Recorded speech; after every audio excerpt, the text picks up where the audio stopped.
Hello दोस्तों, राधे राधे। आपका हमारे चैनल मेरी कहानियाँ में स्वागत है। दोस्तों, मैं आपके लिए संपूर्ण महाभारत की कथा को लघु रूप में बताने वाली हूँ। यदि आपको भी संपूर्ण महाभारत को सुनने का लाभ उठाना हो तो हमारे चैनल को सब्सक्राइब कर लें। तो चलिए, आज की कथा में हम जानेंगे पांडवों की तीर्थ यात्रा और अर्जुन को दिव्यास्त्रों की प्राप्ति। वे सब दुखी होकर उन्हीं के विषय में बातें कर रहे थे कि वहां पर लोमस ऋषि पधारे। धर्मराज युधिष्ठिर ने उनका यथोचित आदर सत्कार करके उच्चासन प्रदान किया। लोमस ऋषि बोले, हे पांडवगण, आप लोग अर्जुन की चिंता छोड़ दीजिए। मैं अभी देवराज इंद्र की नगरी अमरावती से आ रहा हूँ। अर्जुन वहां पर सुखपूर्वक निवास कर रहे हैं। उन्होंने भगवान शिव एवं अन्य देवताओं की कृपा से दिव्य तथा अलौकिक अस्त्र शस्त्र तथा चित्रसेन से नृत्य संगीत कला की शिक्षा भी प्राप्त कर ली है। वे अब निवात और कवच नामक असुरों का वध करके ही यहाँ आएंगे। देवराज इंद्र ने आपके लिए यह संदेश भेजा है कि आप पांडवगण अब तीर्थ यात्रा करके अपने आत्मबल में वृद्धि करें। देवराज इंद्र के दिए गए संदेश के अनुसार युधिष्ठिर अपने भाइयों पुरोहित धौम्य, लोमस ऋषि आदि को साथ लेकर तीर्थ यात्रा के लिए चल पड़े। वे लोग नैमिषारण्य, कन्या तीर्थ, अश्व तीर्थ, गौ तीर्थ आदि में दर्शन स्नान आदि करते हुए अगस्त ऋषि के आश्रम आ पहुंचे। लोमस ऋषि ने उस आश्रम की प्रशंसा करते हुए बताया, हे धर्मराज, यह अगस्त मुनि एवं उनकी धर्मात्मा पत्नी लोपामुद्रा की पवित्र तप स्थली है। एक बार अगस्त मुनि यहाँ घूमते हुए पहुंचे तो उन्होंने एक गड्ढे में अपने पूर्वजों को उल्टे लटकते देखा। अगस्त मुनि के द्वारा उनके इस प्रकार से लटकने का कारण पूछने पर पूर्वजों ने बताया कि हे पुत्र, तुम्हारे निसंतान होने के कारण हमें यह नरक कुंड मिला है। इसीलिए शीघ्र अपना विवाह कर पुत्र उत्पन्न करो, जिससे हमारा उद्धार हो। पितृगणों की बात से दुखी होकर अगस्त एक सुयोग्य पत्नी की खोज में निकले और विदर्भ देश की राजकुमारी लोपामुद्रा से विवाह कर लिया। जब अगस्त मुनि ने लोपामुद्रा के सौंदर्य पर मुग्ध होकर पुत्रोत्पत्ति की अभिलाषा से उसे अपने पास आने के लिए कहा तो लोपामुद्रा बोली कि हे स्वामी, मैं राजकुमारी हूँ, इसीलिए आपका मेरे साथ समागम भी राजोचित ढंग से होना चाहिए।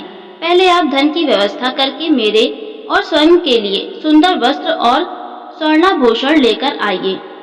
अपनी पत्नी की वाणी से प्रभावित होकर अगस्त मुनि धन मांगने के लिए राजा शुतर्वा, वृघनस्व तथा इक्ष्वाकुवंशी ऋषदृष्यु के पास गए, किंतु सभी राजाओं का कोष खाली होने के कारण उन राजाओं क्षमा प्रार्थना करते हुए अगस्त मुनि को धन देने में असमर्थता प्रकट कर दिया। निराश होकर अगस्त मुनि इल्वल नामक दैत्य के पास पहुंचे। इल्वल दैत्य ने प्रसन्नता के साथ उन्हें मुंह मांगा धन प्रदान किया। धन प्राप्त करके अगस्त मुनि ने अपनी पत्नी की इच्छा पूरी की और दृढ़स्यु नामक पुत्र उत्पन्न किया। कालांतर में यह तीर्थ स्थान अगस्त्याश्रम के नाम से प्रसिद्ध हुआ। इसी तीर्थ स्थान में स्नान करके परशुराम ने अपना तेज पुनः प्राप्त किया था। इसीलिए ये युधिष्ठिर यहाँ स्नान करके आप दुर्योधन के द्वारा छीने गए अपने तेज को पुनः प्राप्त कीजिए। लोमस ऋषि के आदेशानुसार वहाँ स्नान पूजा करके युधिष्ठिर ने लोमस ऋषि से पूछा, हे प्रभु, आप कृपा करके यह बताइए कि परशुराम निस्तेज कैसे हुए थे।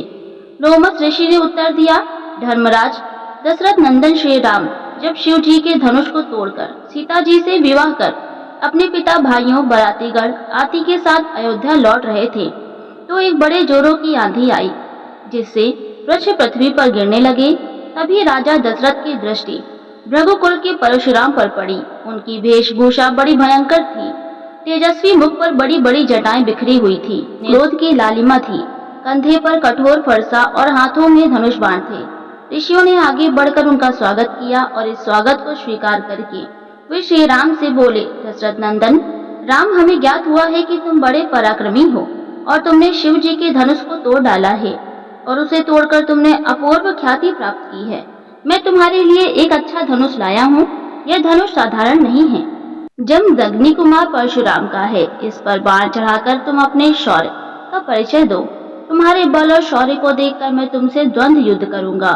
परशुराम की बात सुनकर राजा दशरथ विनीत स्वर में बोले, भगवान, आप वेदविद स्वधायी ब्राह्मण हैं। क्षत्रियों का विनाश करके आप बहुत पहले ही अपने क्रोध का समन कर चुके हैं। इसीलिए हे ऋषिराज, आप इन बालकों को अभय दान दीजिए।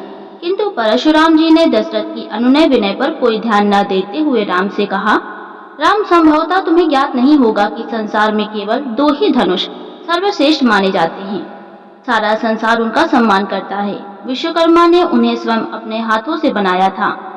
उनमें से पिनाक नाम के एक धनुष को देवताओं ने भगवान शिव को दिया था। इसी धनुष से भगवान शिव ने त्रिपुरासुर का वध किया था। तुमने उसी धनुष को तोड़ डाला है। दूसरा दिव्य धनुष मेरे हाथ में है। इसे देवताओं ने भगवान विष्णु को दिया था। यह भी पिनाक की भांति ही शक्तिशाली है। विष्णु ने भृगुवंशी ऋचिक मुनि को धरोहर के रूप में वह धनुष दिया था। वंशानुवंश रूप में यह धनुष मुझे प्राप्त हुआ है। अब तुम एक क्षत्रिय के नाते इस धनुष को लेकर इस पर बाण चढ़ाओ और सफल होने पर मेरे साथ द्वंद्व युद्ध करो। परशुराम के द्वारा बार बार ललकारे जाने पर रामचंद्र बोले, हे भार्गव, मैं ब्राह्मण समझकर आपके सामने विशेष बोल रहा हूँ, किंतु आप मेरी इस विनयशीलता को पराक्रमहीनता एवं कायरता समझकर मेरा तिरस्कार कर रहे हैं। लाइए, धनुष बाण मुझे दीजिए। यह कहकर उन्होंने झपटते हुए परशुराम के हाथ से धनुष बाण ले लिया। फिर धनुष पर बाण चढ़ाकर बोले, हे भृगुनंदन, ब्राह्मण होने के कारण आप मेरे पूज्य हैं, इसीलिए इस बाण को मैं आपके ऊपर नहीं छोड़ सकता। परंतु धनुष पर चढ़ने के बाद ये बाण कभी निष्फल नहीं जाता।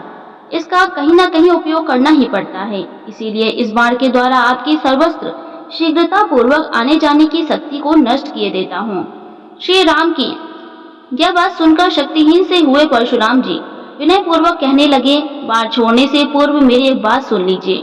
क्षत्रियों को नष्ट करते जब मैंने यह भूमि कश्यप जी को दान में दी थी, तो उन्होंने मुझे कहा था कि अब तुम्हें पृथ्वी पर नहीं रहना चाहिए, क्योंकि तुमने पृथ्वी का दान कर दिया है। तभी से गुरुवर कश्यप जी की आज्ञा का पालन करता हुआ मैं कभी रात्रि में पृथ्वी पर निवास नहीं करता। अतः हे राम, कृपा करके मेरी गमन शक्ति को नष्ट मत करो। मैं मन के समान गति से महेंद्र पर्वत पर चला जाऊंगा। क्योंकि इस बाण का प्रयोग निष्फल नहीं जाता, इसीलिए आप उन अनुपम लोगों को नष्ट कर दें जिन पर मैंने अपनी तपस्या से विजय प्राप्त की है। आपने जिस सरलता से इस धनुष पर बाण चढ़ा दिया है, उससे मुझे विश्वास हो गया है कि आप मधु राक्षस का वध करने वाले साक्षात विष्णु हैं। परशुराम की प्रार्थना को स्वीकार करके राम ने बाण छोड़कर उनके द्वारा तपस्या के बल पर अर्जित किए गए समस्त पुण्य लोगों को नष्ट कर दिया और इससे परशुराम जी निस्तेज हो गए। फिर परशुराम जी की तपस्या करने के लिए महेंद्र पर्वत पर चले गए। वहां उपस्थित सभी ऋषि मुनियों सहित राजा दशरथ ने रामचंद्र जी की भूरी भूरी प्रशंसा की। तो दोस्तों, ये थी पांडवों की तीर्थ यात्रा की कथा। आपको कैसी लगी हमें कमेंट बॉक्स में जरूर बताएं। वीडियो अच्छी लगी हो तो लाइक करें, चैनल को सब्सक्राइब जरूर करें। धन्यवाद दोस्तों।